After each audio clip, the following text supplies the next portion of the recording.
Selamat malam, saudaraku yang dikasihi Tuhan. Shalom. Sebuah beban akan lebih ringan ketika kita angkat bersama-sama. Sehingga saudaraku, di dalam kita menjalani kehidupan kita masing-masing, mari kita saling peduli seorang dengan yang lain, agar kita mampu saling menguatkan di dalam kehidupan kita. Saudaraku, mari kita meluangkan waktu sejenak untuk membaca dan merenungkan firman Tuhan. Tuhan, biarlah di dalam kami membaca dan merenungkan firman Tuhan, mampu mengalami kepedulian Tuhan dan mau peduli kepada sama kami, sehingga kami saling menguatkan seorang terhadap yang lain. Amin. Injil Lukas pasal 5 ayat 13. Lalu Yesus mengelurkan tangannya, menyentuh orang itu dan berkata, "Aku mau, jadilah engkau tahir." Seketika itu juga penyakit kulit itu meninggalkan dia.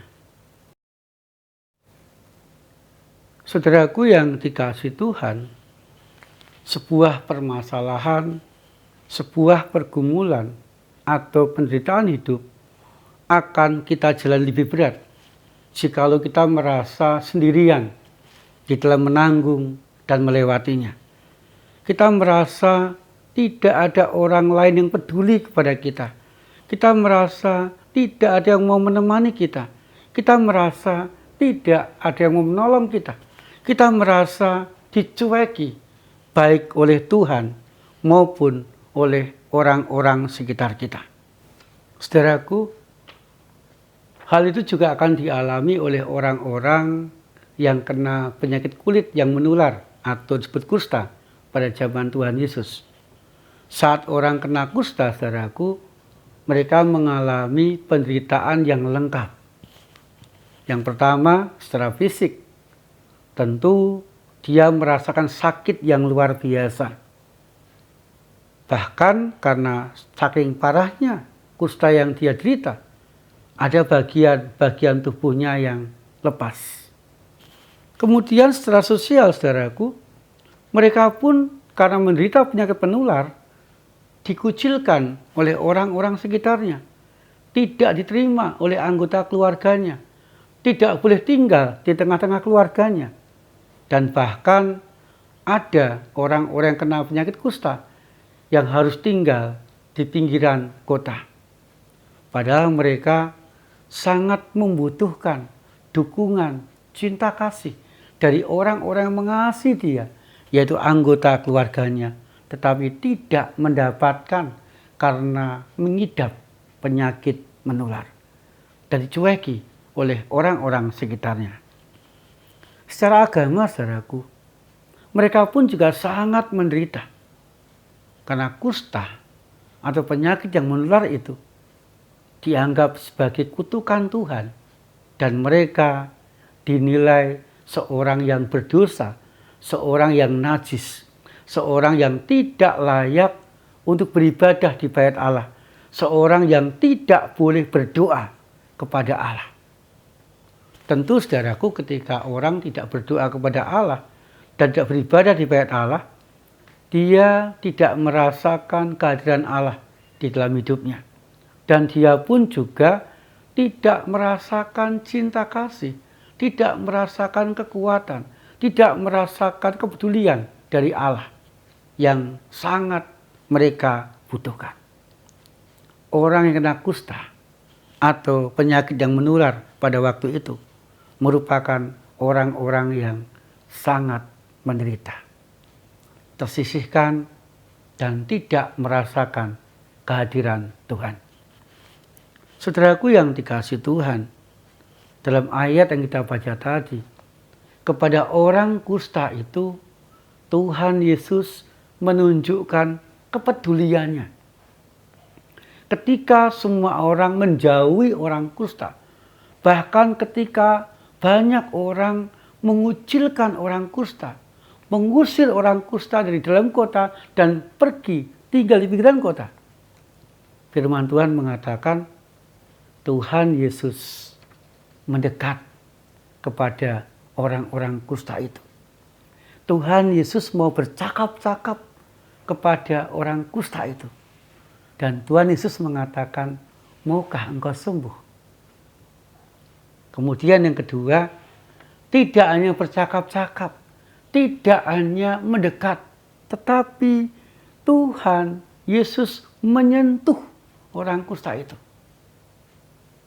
Sehingga orang kusta itu merasakan kepedulian dari Tuhan Yesus, merasakan kehadiran Tuhan Yesus, merasakan cinta kasih Tuhan Yesus. Dan semuanya semakin lengkap dirasakan orang kusta itu ketika Tuhan Yesus benar-benar mampu menyembuhkan, mentahirkan orang kusta dari penyakit yang dia derita. Sembuh dalam arti secara fisik, dia tidak mengalami sakit penyakit lagi. Sembuh secara fisik, dia tidak mengidap penyakit yang menular lagi, sehingga orang-orang sekitarnya tidak mengucilkan lagi. Dia juga tahir. Tahir dalam arti dia tidak berdosa lagi, tidak dianggap najis lagi, sehingga hubungannya dengan Tuhan dipulihkan lagi, bisa beribadah, bisa berdoa, dan kembali merasakan cinta kasih Allah di dalam kehidupan mereka. Saudaraku yang dikasihi Tuhan, kepedulian Tuhan Yesus kepada si kusta membuat kehidupan si kusta dipulihkan. Hubungannya dengan Tuhan dipulihkan. Hubungannya dengan orang-orang sekitarnya dipulihkan. Demikian juga di dalam kehidupan kita sehari-hari, saudaraku. Tuhan Yesus senantiasa peduli kepada kita. Tuhan Yesus mau menemani kehidupan kita. Tuhan Yesus mau dekat dalam kehidupan kita. Mari, saudaraku, jadilah orang-orang yang mau dipulihkan oleh Tuhan Yesus, agar kita kembali merasakan cinta kasih Tuhan, dekat dengan Tuhan, dan kita pun bisa kembali rukun dengan orang-orang sekitar kita dan mampu saling peduli seorang terhadap yang lain, agar di dalam penderitaan hidup kita senantiasa mengalami kepedulian Tuhan dan sesama di sepanjang perjalanan kehidupan kita. Amin. Saudaraku yang dikasihi Tuhan, mari kita mengakhiri renungan malam ini dengan berdoa. Tuhan, kami rindu senantiasa mengalami cinta kasih-Mu, mengalami kehadiran-Mu, mengalami pertolongan-Mu di sepanjang kehidupan kami, terkhusus di saat kami merasakan hidup yang berat, merasakan penderitaan dalam kehidupan kami. Biarlah kepedulian-Mu itu menguatkan dan mengubah kehidupan kami menjadi lebih baik dari hari ke hari. Tuhan, saat ini kami memasrahkan kehidupan kami, pergumulan kami ke dalam tangan-Mu. Biarlah bersama dengan Tuhan kami mampu menyelesaikan semuanya dengan baik. Kami juga berdoa ya Tuhan, untuk proses pilkada yang sedang berjalan. Bila proses itu berjalan dengan baik dan pilkada di bulan November mendatang berjalan dengan lancar, dan nantinya kami mempunyai pemimpin-pemimpin yang sungguh-sungguh dipakai Tuhan untuk memimpin daerah-daerah di Indonesia ini dengan baik. Di dalam nama Tuhan Yesus Kristus kami berdoa. Amin. Saudaraku, alami dan syukuri kepedulian Tuhan di sepanjang kehidupan kita, agar kita mampu menjalani kehidupan kita dengan baik. Tuhan Yesus senantiasa menyertai dan memberkati kita.